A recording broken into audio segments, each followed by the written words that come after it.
Debaters Live. I'm so glad you're here. We're going to get biblical. Verse of the day is 2 Corinthians 10:5. We destroy arguments and every lofty opinion raised against the knowledge of God and take every thought captive to obey Christ.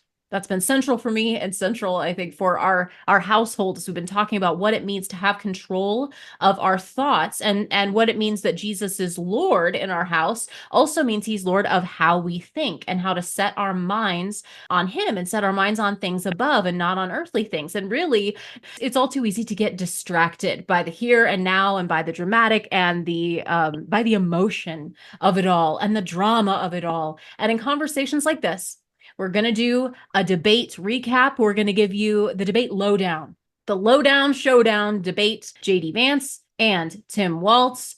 We're going to go through the good, the bad, and the bottom line with our pal, your friend and mine, a political analyst and columnist and deep thinker extraordinaire, Joel Kurtinitis. He is with us. Hey, Joel. Hey, thanks for having me. First of all, did you watch the debate? Yes, indeed. Being a political junkie along with my wife, we took the opportunity to drop the kids off at the grandparents, so they were able to go over there, and we were able to yell at the TV without any pangs of conscience. So a fun night for all. It was fantastic. This was the moment that I think a lot of the political junkies, so to speak, the people who are really interested in this for the issues, for the policy, this is the one that we were waiting for. This is the one. Everybody else looks at the drama or at the memes, or they're eating the cats, they're eating the dogs, things like that. This was the substantive debate that I had been waiting for. And honestly, this was the moment that JD Vance was made for. This is his moment to shine. He's truly a master at this and putting all cards on the table. I think he cleaned Walz's clock when it comes to debate performance. What say you? Overall thoughts? Oh yeah, absolutely, no question. And it's it's amazing because you kind of have to judge this in a little bit of a vacuum, because the high profile debates we've seen for 8 years now have been, my golf swing's better than yours. Oh yeah, well, people don't walk away from my crowds. I mean, I just said, like, the bar has been so low for so long at this point, and this is what people asked for, right? Well, we don't want any more slick politicians that use, regular catchphrases. And what we got was, insults and Twitter debates. So it was kind of a return from that. I found it just really, really refreshing. Vance was very much on point, on target. He basically said all the things that I wish Trump had said in the earlier two debates, but Trump doesn't necessarily have the self-control to stay on message. He handled himself really, really well. And I had not seen but bits and pieces of JD Vance before. So I thought this was terrific from the opening statement, or the opening question that he addressed. I thought he just did a great job. This reminded me a lot of the early days of Ted Cruz, when I would see him go out on debates or have these more extended conversations. And really now you do see these moments, but it's usually not prime time. And this was a much more broad spectrum presentation of today's conservative message. And so I thought he did an excellent job. We'll have quibble quite a bit about some of the issues when we drill down into those. But I think on an overall performance level, it's hard to argue Vance was the Mr. Miyagi in this debate. He laid the smackdown on immature attempts of Cobra Kai from Tim Walz. There was no contest. Well, and I think it's important to note also that all of the debates that we've witnessed over the past several cycles now, there's always controversy as well with the format, the moderators, the mics. I mean, there's all of this peripheral stuff. And that was largely missing last night, except for one exchange that Vance had with the moderators, which I think he, again, really, really cleaned their clocks. Aside from that, it's amazing how much drama was avoided just because we had somebody that was competent, because if you're a good communicator, you don't have to keep talking a minute after the mic is after your time's up. You can say it. You can say it within the limits of what you have. And JD Vance did a really good job of that. I mean, there was a couple times where you could tell they were surprised because he left a couple seconds at the end. And these are the types of things that show confidence. They show preparation. They show poise, and I think they show potential. Yeah, that was excellent alliteration, by the way. Gold star. It was an accident, but by the time I got to the end of it, I thought this needs to be in somebody's sermon by Sunday. Exactly. One more. We did one more P word for the road. So aside from just the technique levels, when it comes to issues, again, this might be just for a select few, the brave, the proud that are listening to this show, because you care about the issues. I think the vast majority of people kind of look for like the highlights, the greatest hits, the, quick 30-second bits on YouTube. From an optics perspective, this was also a highly memeable debate. I mean, all you have to do is look at Tim Walz's, like, the word is goofy. I don't mean disrespect. It just, he's a grown man and he's got a very goofy expression.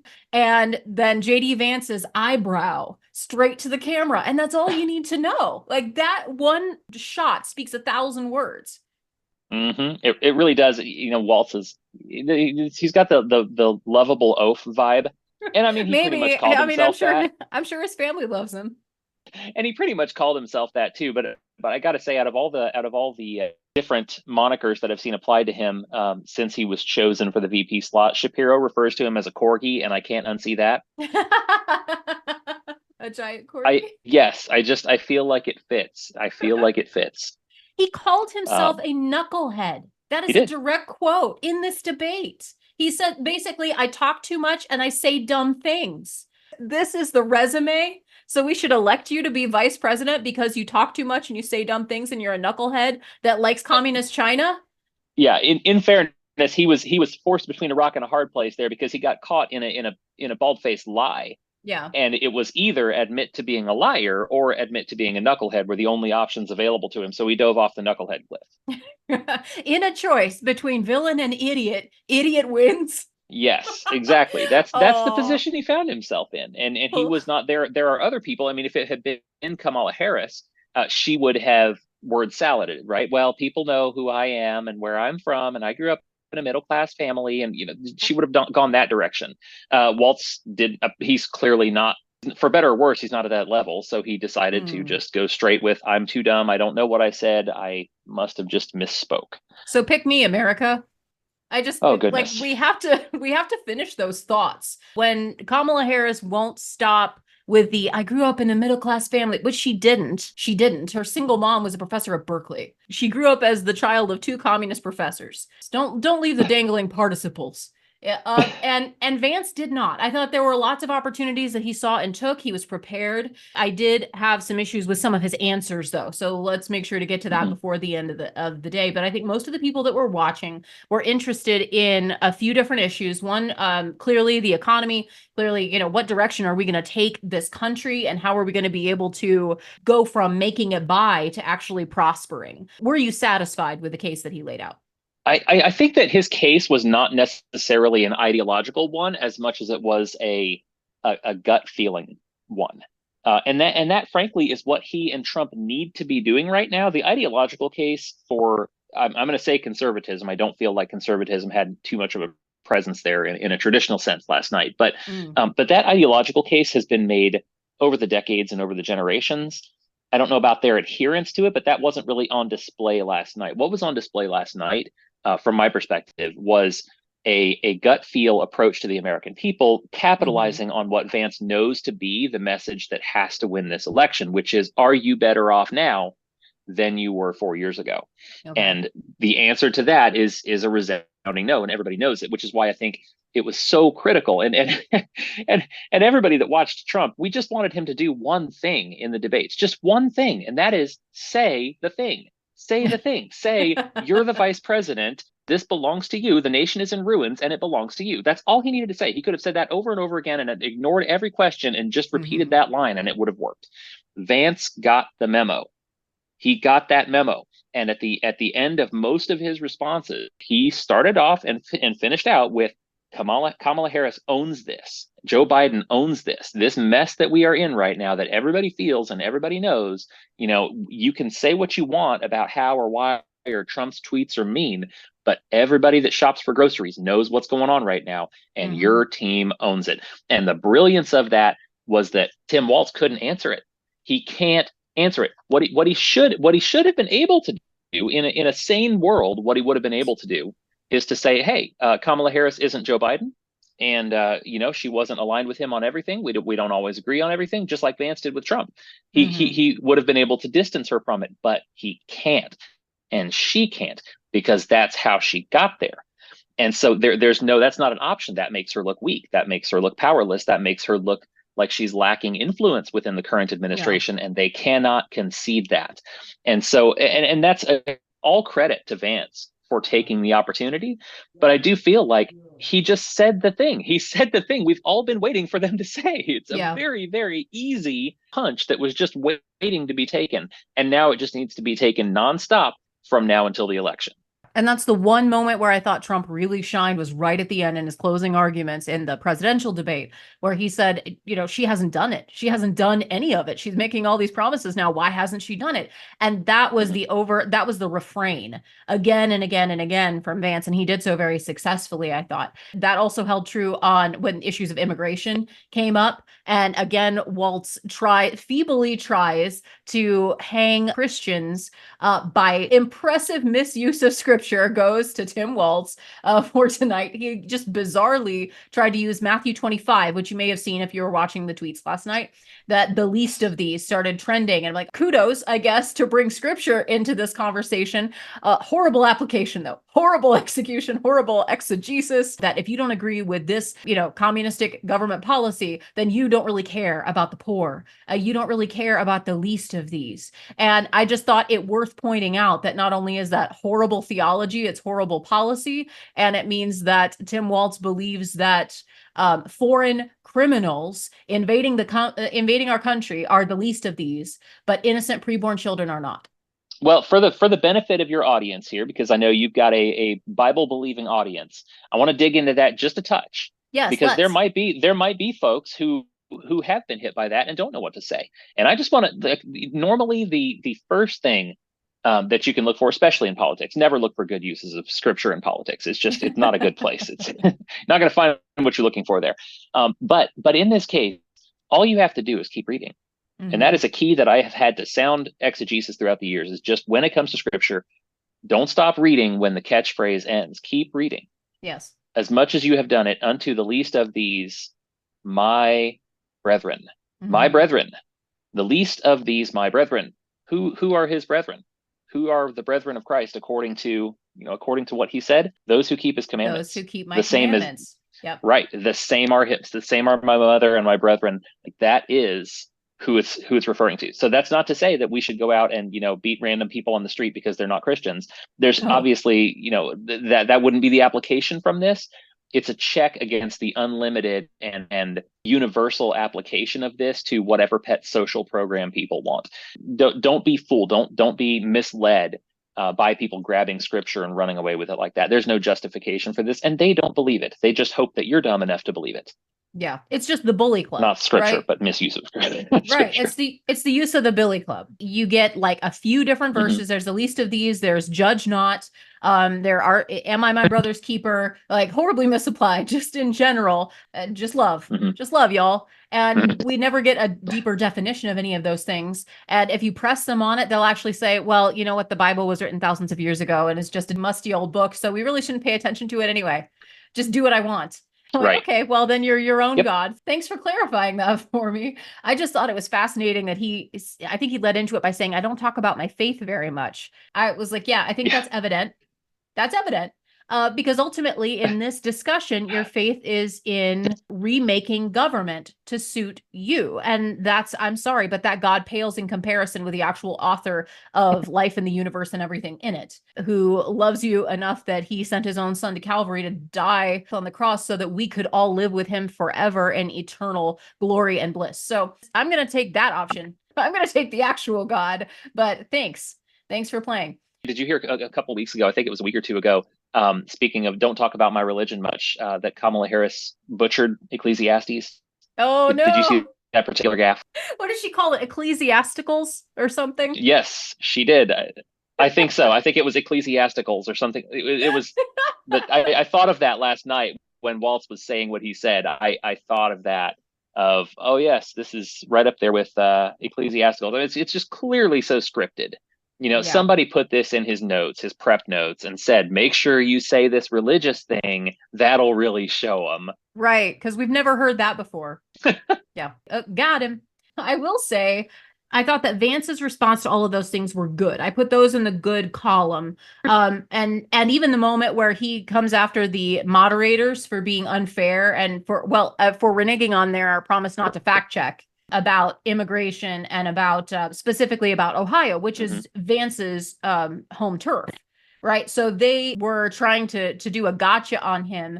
And at one point, right at that moment, they cut the mic. He was not only showing them in a very bad light because they had agreed not to do the whole fact check interruption. And they started down that road. And he said, well, let me just give you the facts then.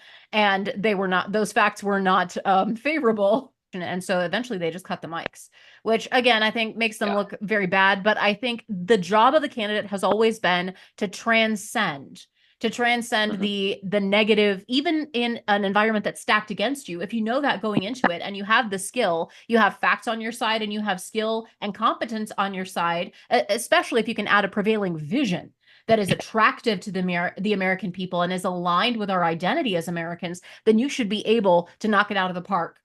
Which I think Vance did. So that was one of the things that was so impressive. We get used to all the excuses, I think. Well, Trump did badly, but the moderators were stacked against him. Trump did badly, but everyone was out to get him. Yes. Yeah. Like that should be baked into the cake. That should be something that we know and we acknowledge, and it's wrong, but it just is right now. And so we need to prepare for that, and we need to be able to win in spite of that and to overcome the obstacles. And that was one of the things that I thought was so impressive. Like you said, the bar had been set so low that I thought JD Vance did an excellent job of transcending that. Anything else you would put in the specifically good column before we move on to the bad?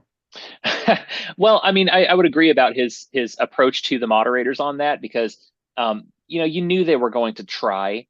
But I think it's really, really important to start calling out things the way that he did, in the category of technically right, but completely misleading, which is what they tried to pull last night. It's well, they're here legally, stop lying about them, they're getting death threats. The implications were obvious from the moderators, but it was so refreshing. I was sitting there just, losing my mind at the TV. It's so refreshing to hear somebody call out the nonsense. And say, no, you just invented a new category so that you could make this claim. This is not a thing that we have all agreed upon. They're here legally, as if they just, they've been here for 10 years and you didn't know about it, and you're just making things up. This is the kind of game that they play. And honestly, Kelsey and I were talking about it. It's not too unlike kids, where you ask your kid, I told you not to leave your room, why are you out of your room? And they say, well, my toe is still in my room. Like that kind of thing, right? Where you're sitting there like, okay, so they just clicked a button on an app and got approved to be here, quote, legally, and you're using that to differentiate them. It's not honest. And that's the whole thing. Is we can fight about the details, but be honest about the facts. It's the I'm not touching you technique. I'm not touching you. Yeah. Exactly. But that's their game, though, because that's been, you and I have talked many times about how the left works to control definitions and play with words. That's why they love bureaucracy, because this is the type of thing they can do. They can take a truth and turn it into a falsehood by changing a definition. Right. And those who control the definitions win the debates. Right. Exactly. And so I feel like there has to be pushback on this. And I think Vance really paved a trail on that. Somebody needs to, I think Republicans need to take notes on that. Yeah, I think he did so successfully. He evoked emotion effectively in several areas. I think it was also in the immigration and in the context of this and border security, where I thought he used pathos very well. He talked about his mother. She was addicted to opioids and was able to recover. And he said, I don't want other people to be denied a second chance because of the fentanyl that's crossing our borders willy-nilly, that's pouring in and that's killing Americans. And I thought that was a masterful turn of a question that was meant to be barbed against him. And it really used the emotion of the reality of his story very effectively as well. And it turns the compassion argument on its head, because that's what the left says, is that we have to have wide open borders because look at all the needy people that need to come in and be part of American society and then get a healthy dose of American tax dollars as a result of that. What they don't talk about is all of the victims from the lack of border security. They don't talk about people that are harmed by foreign nationals that have invaded the country. They don't talk about drugs. They don't talk about human trafficking. They don't talk about the incredible toll that it's taking on American citizens and the lack of safety, the lack of security, the danger that we all face now because of the fundamental lack of the one job that a government is actually supposed to do, is to protect its own citizenry from foreign invasion. And this is the job that the Biden and Harris administration have not only failed through incompetence to do, but have willingly, have intentionally, not just abdicated, but I'm about to use some real strong words here. I mean, the word is treason. They have openly invited foreign invasion. I've got to drop that bomb and leave it there. Here I stand. That's what the evidence says. Well, and did you see last week that so not only did California ban local governments from asking about citizenship status, banned local governments from asking about citizenship status. That's exactly what they're supposed to do. But I also understand the DOJ is either preparing to sue or is suing states that are requiring citizenship proof. So it's not super subtle anymore. I don't think your language was too strong in that instance. But regardless, one job. They have one job. And now it's not a failure. This is deliberate. They're prosecuting the people that are, we live in bizarro world, and I just have to point it out. That's all. Like, am I the only one? Am it just me over here on the crazy limb looking out at this thing saying, hey, they're coming in the gates, y'all. They're here, and we're letting them in. We're letting them in. I feel like that Captain Obvious moment needs to be had. That's all. I'm just a Midwestern mom with a microphone, but somebody had to say something. I do feel like it's a good time to turn toward the negatives now, because you already brought up a burr under my saddle with regard to the emotional appeals and the references to victimhood that were left on the table at the most obvious and most necessary moments. Do tell. Oh, goodness. Okay, so do you want the overview first, or I guess I could go with the overview first, or I could just hit the most sensitive issue first. Go ahead, Mr. Toad. Take us on this crazy ride. Okay, so Vance, very clean, very polished. I loved his presentation on so many things, as we've already been through. But I thought I posted something to this effect on Facebook, his stances on domestic policy, both social and economics, are frankly pretty similar to what the Democrats were doing and saying 10 years ago. Mm-hmm. I mean, it is another example of the adage that if you want to see the future of the Republican Party platform, just look at what the Democrats are doing today. The things that he was endorsing, and again, this is the other edge. This is the other side of the coin of that emotional appeal. Mm-hmm. Is that because he and Trump have leaned into populism, they carry that emotional appeal with them. They can't. It clouds the judgment when it comes to domestic policy, I think, in particular, and that has become widespread within the GOP. In fact, I even saw a lot about it this week with the damage from the hurricane. And Hurricane Helene it made landfall right where I grew up, down in the Florida Panhandle. I mean, that is right where I grew up. I have family and friends down there. Some of them evacuated, some of them stayed through it. But all of the right online exploded after that, talking about why are we giving so much money to foreign nations and not to American citizens that are in trouble. Mm-hmm. Speaking of government spending, and I look at that and I have two conflicting reactions. One, I look at it and I go, absolutely, we should not be giving foreign aid and sending all these billions of dollars overseas while there's Americans suffering. Absolutely. But right after that, also, it's not in the Constitution that the government needs to build you homes. It's not in the Constitution that the government is supposed to take care of you. It's not here to, I mean, we like you talked about defending citizens. Absolutely. Mm-hmm. Justice. Absolutely. Is it here to make sure that you have a roof and a meal and a paycheck? No, that's not what government is for. There are other institutions for that. And so when I look at that was part of the bad. And I feel like the tie-in to what you were just talking about is there are other victims who are ignored. And I think that really, really came to a point in the discussion on abortion. Yeah. Because we had Tim Walz get up there and give us sob stories about abortive mothers or would-be abortive mothers. And Vance's counterpoint to that, oh, what a missed opportunity. I just can we just finally have one pro-life champion who doesn't back down and apologize? That's all I want. Yeah. but Vance, rather than taking that opportunity, decided to backtrack even more and apologize even more. And well, we're right. You're right. We need to earn more trust, and we need to be doing more for moms and families, and completely surrendered the field. Um, and in so doing, like you're talking about with the southern border, did a great job of talking about the victims of illegal immigration and the crime that's associated with it and the drug overdoses and all of those things. But when it comes to the unborn, Yeah. he had a chance. Millions of victims there, did not give them a voice, did not give them a reference, did not give them so much as a euphemistic reference. Nothing. They didn't enter the discussion last night. The blood of the unborn was not brought up at all last. It was, well, maybe if we paid moms more, they wouldn't kill their kids. That's a great pro-life argument. Way to go. That's going to win the culture over, man. Don't worry. That was highly disappointing to me, Yeah. but sadly not out of sync with the populist wing of the party right now. Right. And I think he's rather hamstrung. I will say, okay, so I have these thoughts that creep in, and I don't know if it's been checked by the Holy Spirit yet or not. So maybe I can just say it. And if it's not good, then I could just, say that I misspoke and I'm a knucklehead and you should elect me anyway. You said that the voice of the unborn didn't enter the chat last night. And my initial thought is just because they don't vote. They don't vote. Mm-hmm. It's egregious and it's tragic and it's barbaric and it's horrible that we are only considering certain people to be worthy of weighing in when the people whose literal lives hang in the balance are not even allowed to have a voice.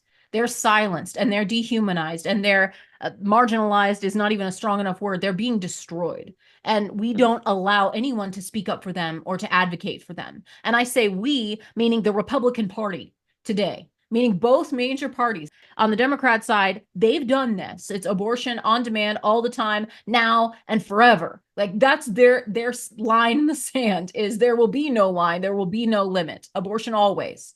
And the Republican Party has now decided, well, we just want to get this issue off the table. We just want to sideline this. We don't want to offend anybody talking about this. Excuse me, this is a matter of life and death. And the most innocent among us deserve a voice. They deserve the right that God has given them to life. They absolutely do. And if our leaders can't speak up, like, why is this hard? Why is this hard? Convictionally, J.D. Vance is supposed to be pro-life, but I think he's hamstrung, going back to my earlier comment, he's hamstrung by the Trump position on this because they've determined that this is a loser and they've got to get it off the table and got to run away from it as fast as they can while not seeming too much like they're running away from it because the pro-lifers got to vote for us anyway. And this is the area where I cannot but say the obvious. There is no strong pro-life vision to vote for here. There is just full-scale pro-abortion, pro-genocide, essentially. And then there's less. There's the moderate, middle of the road kind of position, and that's what we're voting for. Now, what J.D. Vance could have done, without contradicting anything that the Trump camp wants him to say or do, he could have asked Tim Walz which babies deserve protection and which don't. He could have asked him, at what point does a human being actually have human rights? He could say, if President Harris receives a bill on her desk to protect babies in the 9th month of pregnancy, babies about to be born, babies after they're born, will she sign it or will she veto it?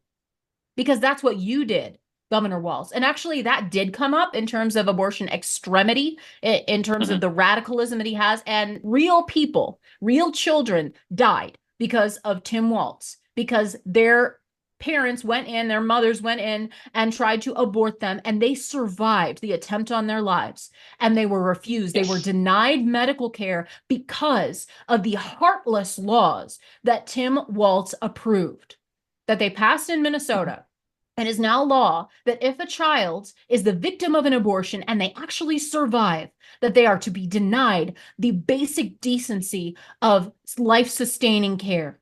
There are at least 8 children, documented cases that we know of, specifically because of Tim Walz's signature on a law and his support of that law. He is radically pro-abortion, as is Kamala Harris. And that could have been pointed out. That could have been camped on.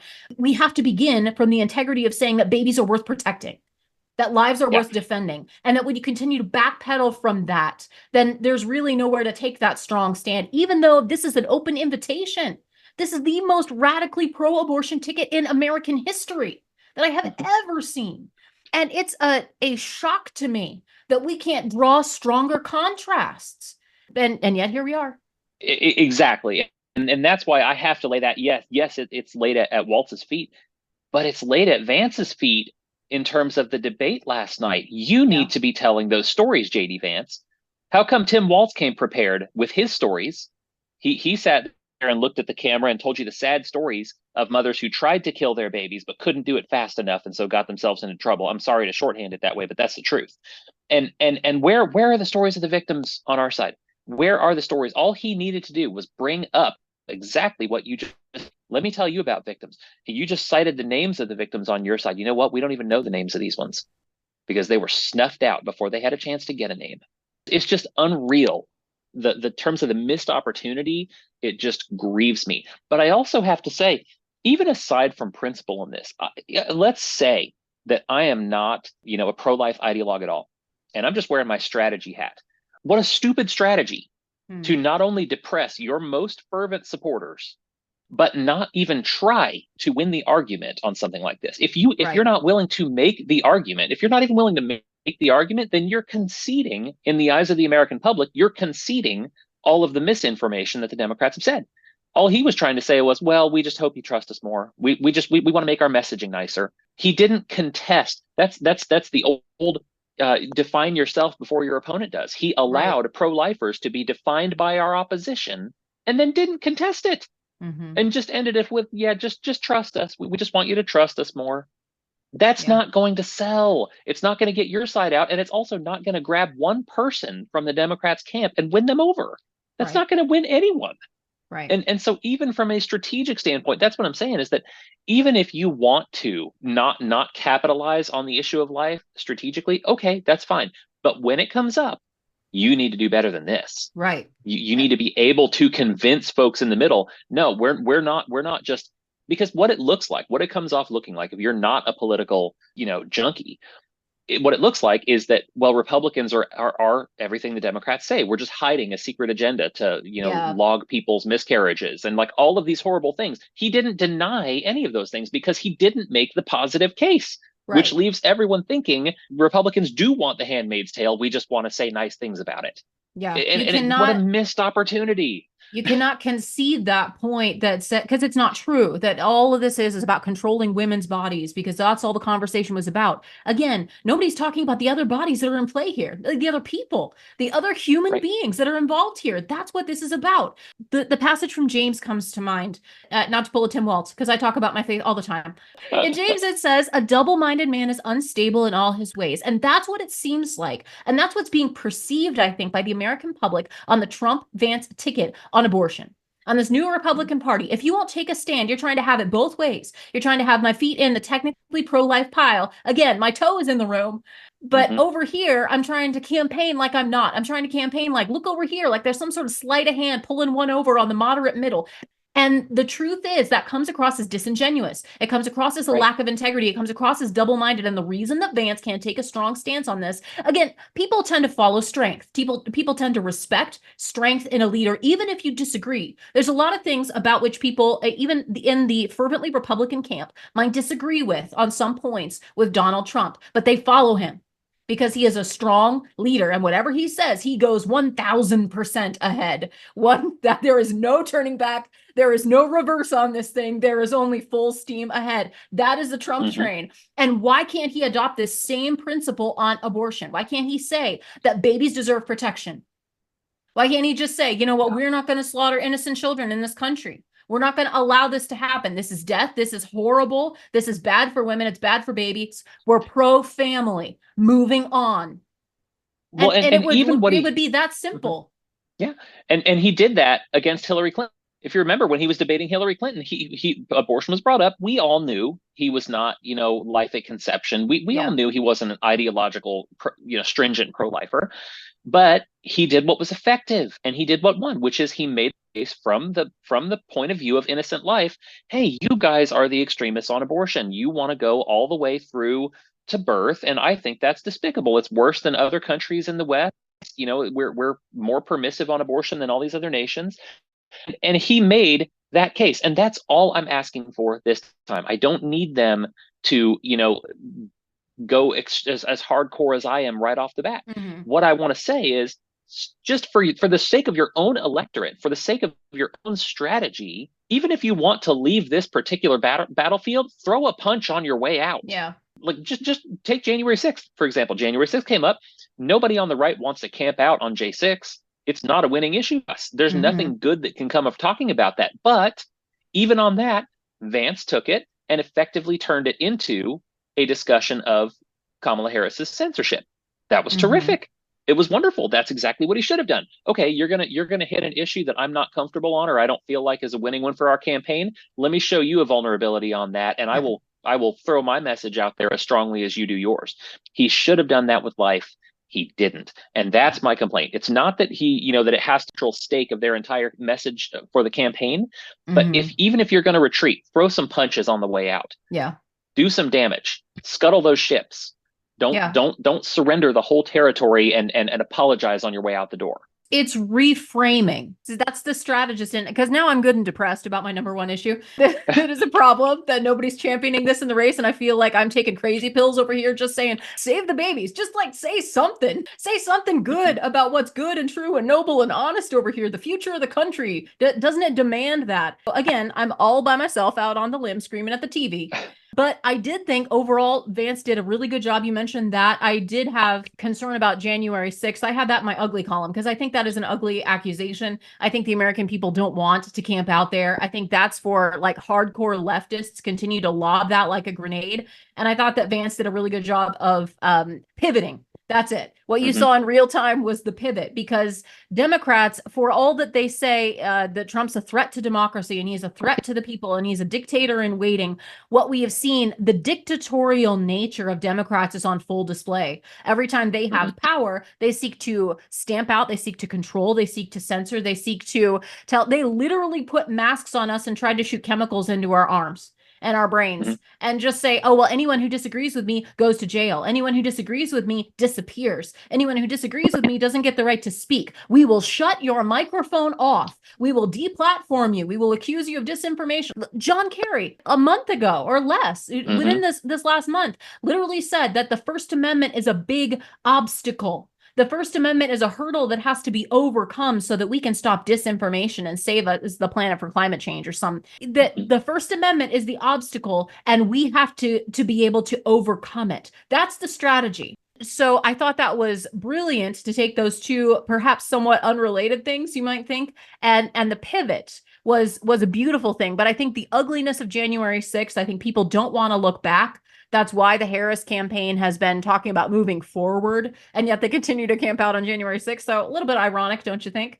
But people also don't want to look back at like the ugliness of COVID and government mandates, things that I just said. There's a lot of folks that don't want to talk about that and don't want to think about that. We just want to go full speed ahead to what we hope will be a better future. So the thing that I disliked the most, well, aside from the complete and utter abandonment of preborn people, I don't know that the Constitution made an appearance last night.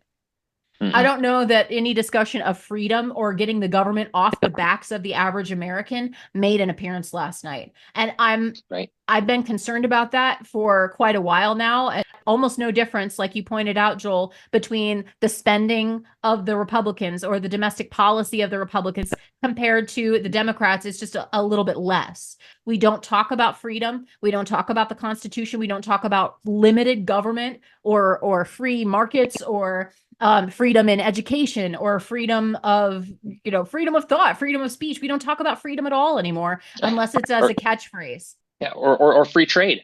How about the fact that both sides were endorsing tariffs and patting each other on the back for it? Right. It was that part was really depressing to watch, because I do feel like it, the ranks of us who do still care about freedom and who are, who don't want to see a return to limited government. There's just, those ranks are thinning. Yeah. And there's nobody, it doesn't seem like there's many folks willing to even entertain the idea of a government that abides within its constitutional framework, that isn't a nanny state. The question is really at this point, it's competing groups of social engineers. You've got one side that wants to social engineer, around, well, degeneracy, I would call it. And then you've got another side that wants to social engineer around tradition, or around manufacturing and wealth. But it's all social engineering, and it's from start to finish, the whole thing. How many jobs the president created? There's credit and blame assigned to government for every facet of everything. And that's not viewed with skepticism or with suspicion. It's just viewed as, well, of course, the government did all these things. Yeah. No, that's not the way it was supposed to be.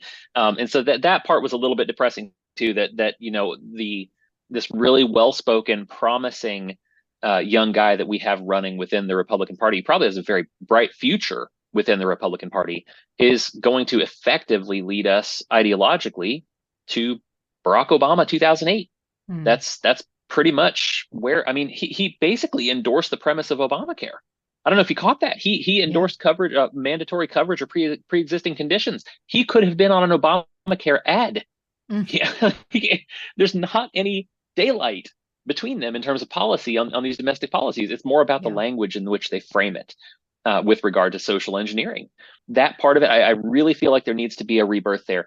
But I think the problem for those of us that do still love freedom and that are more libertarian minded, and this has been the case for a while, is that people who are into accruing power and using it to engineer society, they don't like to share that power, and they close the doors behind them.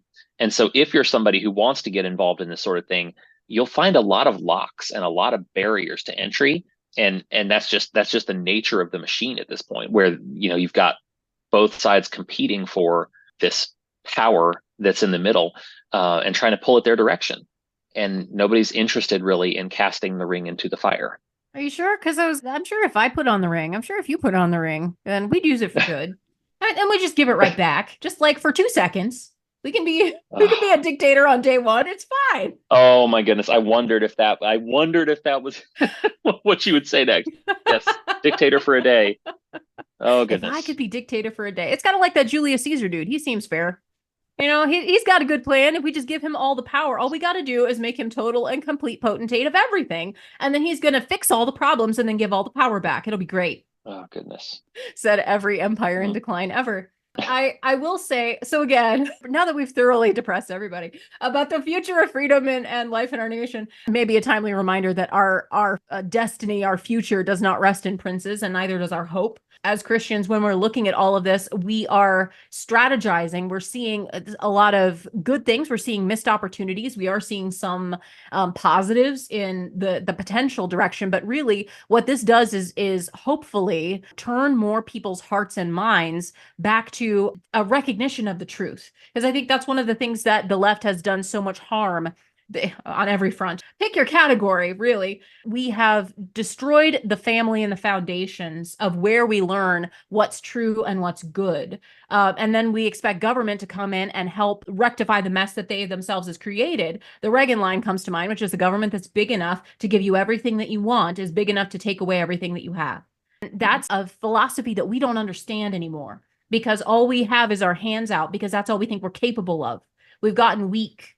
Instead of being strengthened by an understanding of freedom, of personal responsibility, of knowing, all right, I'm here for a purpose. God and the community expect something of me. I have something to give, something to offer, and I can strengthen those skills so that I can be responsible for myself and my family, and even to those in need. I can be strong enough to help those who need help, because that's what I'm here to do.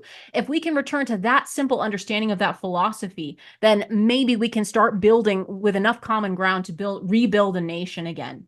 I think that we as Christians have to be wise in the way that we handle our votes, and we can't give in to the ends justify the means philosophy. Maybe that's my final word here, is that the ends do not justify the means if we're talking about evil. We don't do evil that good may come. We don't we don't tell lies, and we don't ignore lies. We expose the evil that's being done in whatever name, in whatever party, in whatever person.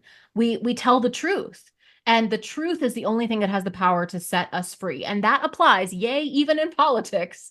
It applies in our homes. It applies in our lives. The areas where the Republican candidates, where conservative candidates shine, is where they are most aligned with God's understanding of reality. As the author of reality, then they have a firm place to stand. It's only in the truth that we can be set free, both on a personal level in terms of salvation in Jesus Christ, but also as a country and as a nation. If we seek freedom, if we seek to flourish once more, then we have to do that on the basis of truth. Nothing else will stand. Amen. And if you are a Christian listening to this, understand and remember that politics is still downstream from culture. Mm-hmm. Make some noise. Make the arguments that they won't make. They are responding to polls. Right. J.D. Vance said what J.D. Vance said, and Trump says what Trump says because of polls, because of what they perceive to be where Americans are at and trying to capitalize on that. So create the momentum, build the momentum at the risk of sounding cheesy, be the change.